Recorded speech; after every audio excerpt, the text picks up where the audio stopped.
The noble thief, my friend, was trying to buy something off Craigslist Houston. If anyone's interested. He made arrangements to meet somewhere, agreed on a price, blah blah blah. Couple minutes later, the guy calls my friend back and says, "Hey man, don't come. I was just going to rob you, but I heard some kids in the background when we were talking on the phone." The sting operation. So here is a good one. My laptop got stolen out of my truck one night. Filed a police report and everything, but they weren't going to do anything. So being pissed off, I thought I would check Craigslist, and guess what? The guy who stole was trying to sell it on Craigslist 2 towns over. I had him send me some pictures of it to confirm that it was mine. I contacted the police and we set up a sting operation at the local Starbucks and caught the guy. It turned out to be a minor and he had weapons and other stolen crap in his car. I was pretty proud of myself for that. I never thought I would see that laptop again. Guy didn't even wipe the hard drive. Insurance fraud included at no extra cost. This is a reminder to never pay before you have a Craigslist purchase in your hand. He thought was buying a used motorcycle. He paid for half of the motorcycle when the owner realized he forgot the title. The owner said he'd be right back with the title in hand, but then he never showed up. Instead, this is what happened. 2 police officers show up at the house I'm renting. They bang on my door. I answer, dumbfounded. "Is that your motorcycle in the driveway, sir?" They ask. I start to explain the situation. After telling them that the guy will be back soon with the title, they say, "Well, sir, this bike was reported stolen 2 days ago. The person who reported it stolen said he drove by here and saw it, and called us. Did you steal this motorcycle?" I'm freaking out. No, I didn't steal it. The Redditor eventually figures out that he's been framed for auto theft. The police tell him that they have video of him stealing the bike, and he asks to see it. They agree, as long as he comes down to the station, so I get to the precinct. I get taken to this cop's desk. He asks me a few questions, then asks me to watch the video. It's on a CD. He pulls it up. Sure enough, it's me getting on this guy's bike. But the guy isn't in the frame. It was then it really became clear to me how detailed this whole facade was. The guy had the bike around the back of his house. But we spoke around front, and I parked my car around front. The bike had the keys in it already. When I brought the bike back, I left it around front of his house per the guy's request. Because of this, the video showed me getting on a bike at 10 p.m. with the keys in the ignition, pulling it out, and seemingly never bringing it back. He even managed to stay out of frame, and aside from a couple glances in his direction, I don't seem to be interacting with anyone off camera. I'm really screwed here. This post is already really long. I'll sum it up. After spending the entire day at the local police station, the guy shows up and starts asking if I'm the guy who stole his bike. The situation got worse for me. Until the police managed to make the guy slip up. He couldn't keep his story straight. He breaks down and admits that he made it all up. He needed the money to pay some bills, but couldn't bear to sell his bike, so he set up a plan to make an insurance claim for someone stealing his motorcycle, but then created a plan to keep the bike, get some money from a buyer, who would be framed as a thief, and all would end well for him. Except it didn't. I think he ended up going to prison. I'm not sure. I got my money back, and put the whole ordeal behind me. So there.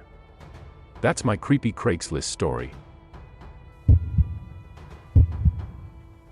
Looks are deceiving. My buddy responded to an ad for a cheap-ass car. He took it for a test drive, and it ran well, so they agreed to a price of $200. After the money changed hands, the seller said he would go inside to get the extra keys and bring the car around. About 2 minutes later, the car passes by and continues down the street. My buddy freaks the FCK out and chases the car. Unfortunately, the car gets away, and he is left to go back to the house and see if he can sort it out. As it turned out, the car that passed by was just an innocent motorist with the same car merrily going about his business. It's very fortunate my buddy never caught up to him. I could only imagine the seller back at the house, Wondering why someone would hand him $200 and take off running. He did get the car after all, and it ran for 2 years. When doing the right thing backfires, we were selling a house on Craigslist and we started getting calls about it being for rent. Sure enough, there was a "for rent" ad picturing our house and giving a phony realtor email address. I contacted the advertiser, who claimed he was the owner away doing missionary work in Africa. He wanted me to wire the deposit.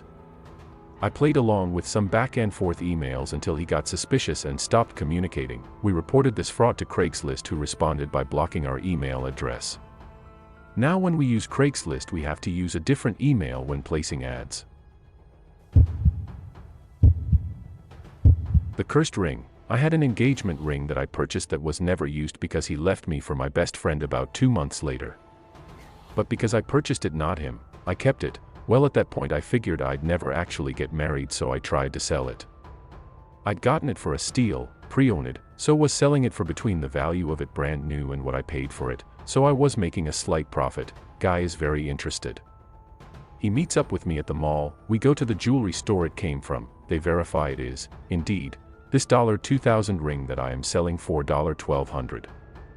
He sees he's getting a steal and says he will meet me the following day to purchase it, again at the mall, because I don't want someone showing up to rob me instead or something. The next day I get a text message. I can't find the screenshot of it now, but the general message was, she accused me of cheating. I wasn't. She looked through my phone and found noting. In retaliation, I looked through her phone and found messages from multiple men. This dude had his life together and was getting ready to propose to her, spoke of nothing but her and the ring when I met up with him, and she was running around on him. He did not buy the ring. You can be too careful. This isn't a horror story at all, but the guy I sold a TV to a couple of years ago pretty much assumed that I was going to murder him and his boyfriend. I got the impression that he thought that I was going to scam him, so I offered drop the TV off at his house and he could just PayPal me the money. He didn't want me knowing where he lived, so I offered to have him pick it up after my daughter's soccer game. Wouldn't do that either, because he said I'd have too many of my people. So I then switched it to the parking lot of my town's grocery store at 3:30 p.m. Nope. He finally agreed to meet me in front of the town's police station with his boyfriend and 2 other guys only after he called an officer outside to witness the transaction. The cop told the guy he probably shouldn't be buying stuff on Craigslist anymore. The funny thing was that he brought so many people that the TV wouldn't fit in his car. James and the giant car chase. I was selling their car on Craigslist. They ended up meeting a very personable man named James. After test driving the car, James asked if he could wait 2 more days to make the purchase. I agreed, but then this happened. 2 days later, James follows up and we meet again, midday, normal neighborhood in an urban city. James and I test drive the car one more time. He gives me a Chase Bank cashier's check, which I said was fine. I tell him he needs to come to the bank with me to cash this check and to get the title notarized over to him. This is when he starts acting nervous. We're pulled over on the side of my street discussing this, James in the driver's seat and me as the passenger. I figured if he was gonna steal my car he would have 2 days earlier. Now I'm fairly comfortable with him. He asks me to do one more car inspection with him, then we'd go to the bank. I agree, but I'm very set on doing the transaction at a bank. As we both get out to inspect the car again, he jumps back in and floors it as I try to get back in with him.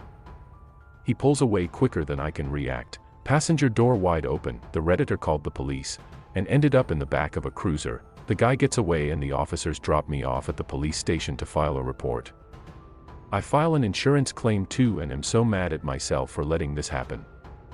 I suppose it's better than if I was in the car with this guy. But I'm still mad. Of course, James' burner cell phone doesn't work. As soon as he had left, I go through insurance and their protocols to ensure I'm not committing fraud for about 3 months. The week I'm supposed to get paid, I get a call from police. They found my car.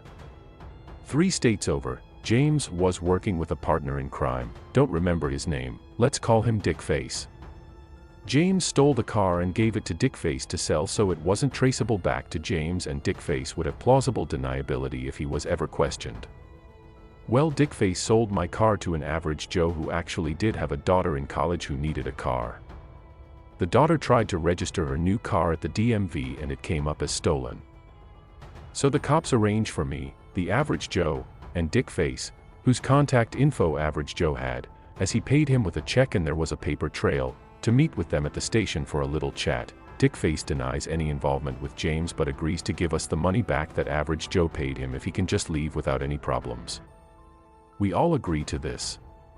Average Joe and I say his daughter can keep the car and I'll take the money from Dickface, so eventually I got paid for my car. But this experience sucked balls and was very stressful. Since then I have bought and sold cars on Craigslist again. So no lesson was learned, except now I take a photo of the driver's license of all people I interact with at the start. Why you should never tell people where you live, was moving out of an app that had washer and dryer hookups into one that did not. So I sold my washer and dryer. Ended up having separate buyers. Guy who bought the dryer was great, he was getting it for his daughter who was going to college. I helped him load it up in his truck, he gave me the payment, and I never heard from him again. The guy who bought the washer was a different story. I got a text from him, asking if it was still available. We haggled the price, all normal stuff. We set a time, and I waited for him to get there. Now I only had 1 week left in the app, so I didn't care too much about random people coming to my home like I normally would. Pretty much all of my stuff was moved into my new place, but the internet wasn't turned on yet, so I was still just sleeping on an air mattress in the old one for the time being. He ended up being a few hours late and showed up in a truck that was used for transporting large glass panes, like this. He had like 5 people with him, all crammed onto the front bench seat of the truck. They loaded it onto the truck with it leaning at a 30-degree angle against the glass pane rack, or whatever you would call it. He tried to haggle it down to a lower price, but I didn't budge. He left and I thought it was done. Later that night I start getting texts from him about how it doesn't work and he wants his money back. I told him, as it was written in the post, that it was sold as is, and was working. I assume he damaged it in the way he rigged it on his truck. Well, after a day he starts calling me and cussing me out, texting death threats, and I have other random numbers calling me doing that same. 2 nights after I sold it I wake up at 3 a.m. with people banging on my door yelling. Luckily I lived on the 2nd floor with no easy access to the windows. I sat there for about 15 minutes while they continues to yell through the door. The next day I moved the rest of my stuff into my new app and never went back other than to turn the keys in. I still got calls/texts from him on random numbers for 2 months over a $150 washer. I don't sell stuff on Craigslist anymore. The rooster. My parents gave away an old couch for free to a woman who lived on the 4th floor of an apartment building.